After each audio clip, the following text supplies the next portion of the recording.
Welcome everyone. This is Dr. Jaitly, your cardiologist from New York. I am on your favorite video site, which is MuniMeterHealth, being shown on several social platforms. And again, we are just to emphasize that we are enhancing medical education and patient education, one patient at a time, one video at a time, and in order to improve the clinical outcomes. And we know for sure that the clinical outcomes do get better when you combine the two. So this is my gut feeling over the past 35-40 years in practice, where I've seen when you actually educate your patients, you get a better adherence to prescriptions, better adherence to their follow-ups, and let them understand the diagnostic testings better to the fullest, and also their illnesses, because that's the whole idea, wanting to make sure that they are fully knowledgeable as to where things are, so that this way they can check the progress of the disease as well as prevent any complications from occurring. So you'll see a better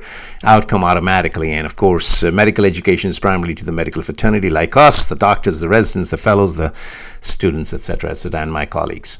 So without any further ado, welcome again to MuniMeterHealth. Today we're going to be talking about stress echo. Without any further ado, I like to delve into the subject matter. What is stress echo test, and how does it impact in the workup of a cardiac patient? So that's a crucial question. And where do you like to order it? Well, first of all, a stress test is normally implying that you're doing an ECG during the time when you're actually provoking it during exercise and wanting to see if there is any provocable ischemia or lack of blood supply to the heart. Now, for a quick revision, we'll draw the coronaries right here for you. And in fact, let's do it in the red color, if you will. And here we go.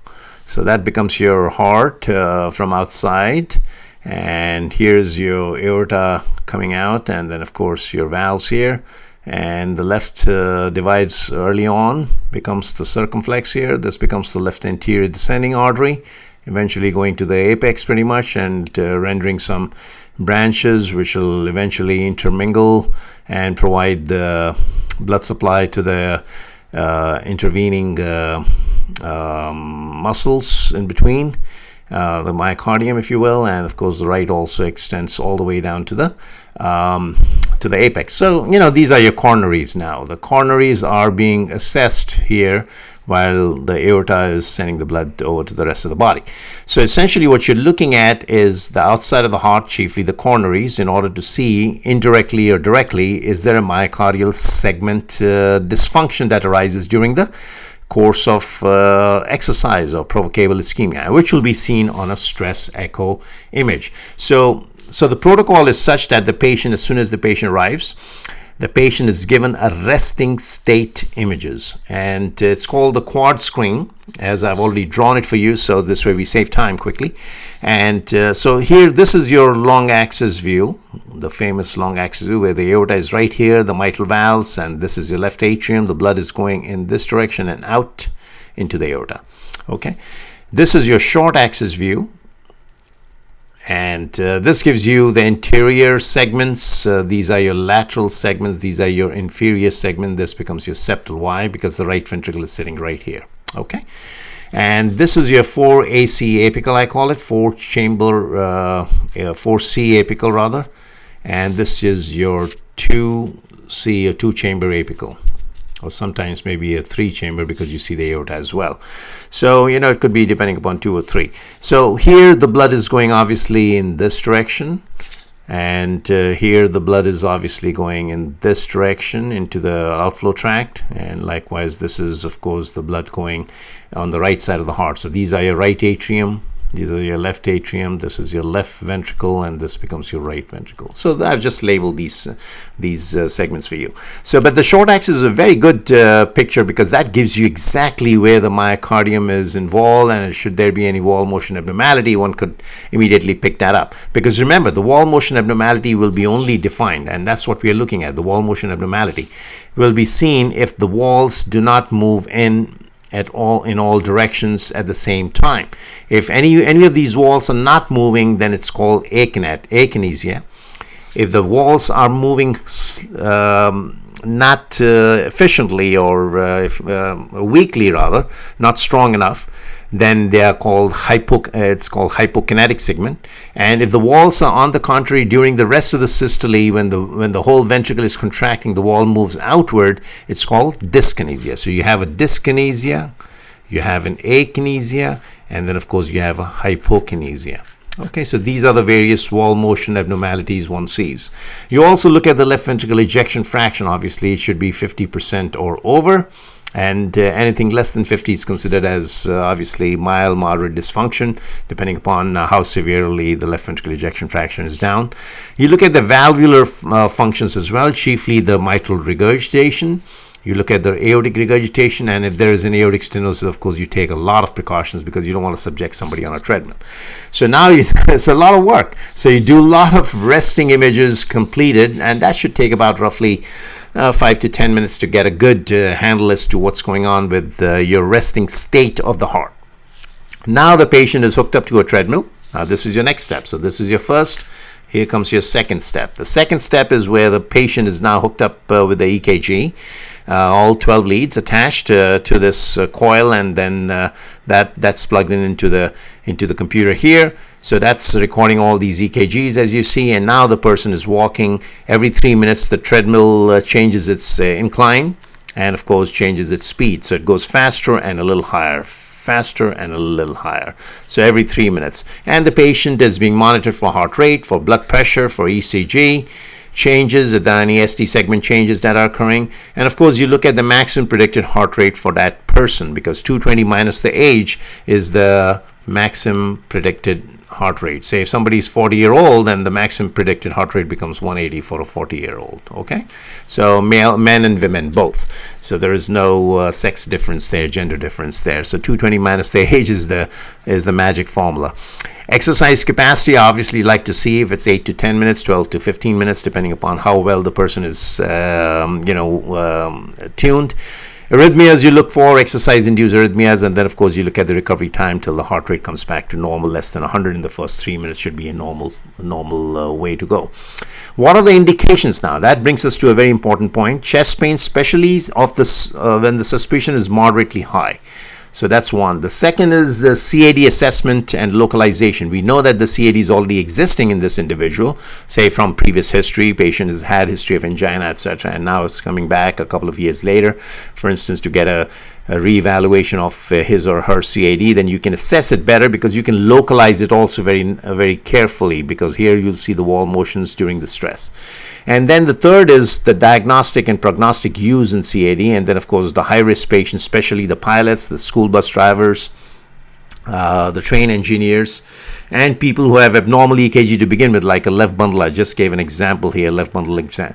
So those patients, or patients who are not willing to go for a nuclear scan, or if their pregnancy is suspected, then at that point stress echo is very safe. You don't want to do a nuclear scan in a pregnant woman. And then post-MI indications, especially after somebody's had a heart attack 6 months, 6 weeks ago, etc. So you can do a stress test. PCI or a cabbage assessment can be done with this. You can also look at, say, the stent was placed here someplace or here. You could look at the right, obviously you're looking at the inferior wall, and LAD, of course, you're looking at the interior wall here. So depending upon where the stent was placed, you can assess if these wall motions are starting to show any abnormalities, etc. And we just looked at the wall motion abnormalities in that fashion, whether they're dyskinesia, akinesia, or hypokinesia. Valvular assessments are done, and again, these hemodynamics will be checked where there is a mitral regurgitation. There might be an aortic regurgitation or aortic stenosis. So all of these parameters are being looked at now. There's a lot of work even during the stress. Now, all of this now, so once you have done the resting images, then you take the stress images exactly in the same quad fashion. And again, they are very ECG gated, so they are actually coordinated with the PQRST on the EKG. So this is your PQRST, as we call it.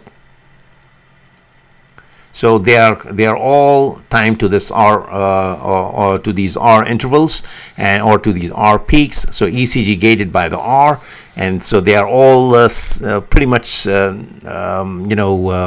coordinated, very specifically, precisely coordinated to the RR, both in resting and stress. So this way they are not overlapping; they're just exactly right on the same dot, if you will. during the cardiac cycle, and they're being analyzed. So having understood all of this, then the resting and stress images are compared. So essentially what the stress echo finally, when you have all this data, will consist of, it'll consist of an EKG report, which you'll say whether there are any ST segment changes, and was there any arrhythmias, etc., and what was the recovery time. So you'll define that here in those 2 or 3 sentences. You'll define obviously the arrhythmias, you'll define what the ST segment changes there were, and of course what was the recovery time, if any. Okay, in the hemodynamics you'll define the heart rate and blood pressure, which is already here, you've recorded during the time. Was there a blunted heart rate response, was there an exaggerated response, was there a normal response, etc., etc. So those could be defined here. And resting images, just as I said, these resting images, they are compared to the stress images, and any wall motion abnormalities, they will be defined. Left ventricle ejection fraction will be assessed quickly, whether the left ventricle ejection fraction drops from 50 to 45. That's a very significant drop. Anything more than 5%, anything more than 5% of your LVEF dropping is considered as significant. So that is very, very diagnostic of CAD, by the way, or significant CAD.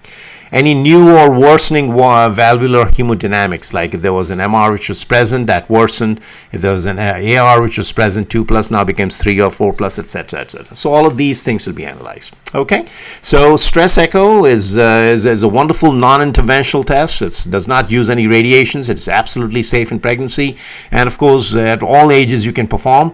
And the whole test should be completed in less than 45 minutes, because the treadmill should take about 10 or 15 minutes. Each images should be taking about 10 to 15 minutes, and maybe 5 minutes for recovery, and maybe another 3 to 5 minutes to hook up the patient with the EKGs.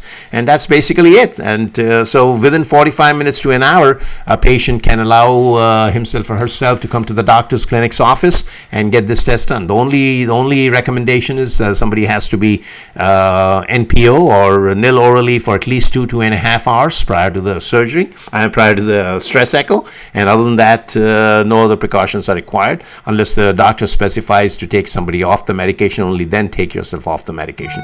And it's a very good test to indirectly know what's going on with your coronaries, and based on which patients are recommended for cardiac catheterization should there be any need. If not, you get a clean bill of health and you're all set. But other than that, obviously all these indications, they are being evaluated. And sometimes patients, even prior to exercise, like somebody wants to lose weight and get onto a gym, and again, you can't put somebody on a treadmill and let him or her go to the gym, especially when somebody has an abnormal EKG to begin with, or is a diabetic, etc. So there are numerous indications. We can go on and on, but the fact is that within the scope of this short video, I just wanted to give you what stress echo is all about in terms of a cardiac workup. Okay, thank you again, and again, looking forward to keeping enhancing your medical education as well as patient education to improve the clinical outcomes on my favorite and your favorite video site, MuniMeterHealth, which is on several social platforms now.